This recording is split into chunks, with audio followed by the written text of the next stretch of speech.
Il-Kamra tal-Avukati irrapportat lil Jason Azzopardi quddiem il-Kummissjoni għall-Amministrazzjoni tal-Ġustizzja wara li huwa kien attakka lill-imħallef Giovanni Grixti sigħat qabel dan kellu jiddeċiedi dwar talba għal ħelsien mill-arrest ta' Jorgen Fenech.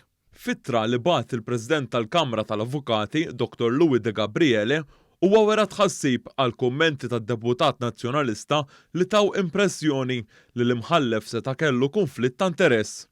Kitbet Azzopardi se taffettwa it-tranquillità tal-ġudikant qabel jiddeċiedi b'mod oġġettiv, kiteb De Gabriele. Il-Kamra tal-Avukati qalet li għalkemm il-ġudikanti jistgħu jkunu soġġett għal kritika huwa inaċċettabbli li wieħed jipprova jinfluwenza deċiżjoni billi eżatt qabel imħallef jitpoġġa f'dell-ikraħ.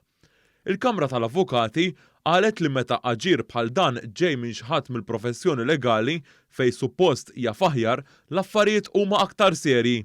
Il-Kamra tal-Avukati fakret li l-avukati huma marbuta ma' kodiċi tal-etika u għandhom jirrispettaw lill-qorti.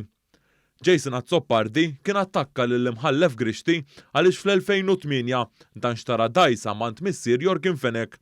Ftit wara kien ġie żvelat li fl-istess sena lejliet l-elezzjoni ġenerali tal-2008 Jason Azzopardi talab lil Jorgen Fenech biex joħorġu ta' nies u jorganizza coffee morning għan-nies tad-distrett tiegħu fil-ballroom tal-Hilton mingħajr ma joħroġ ċenteżmu.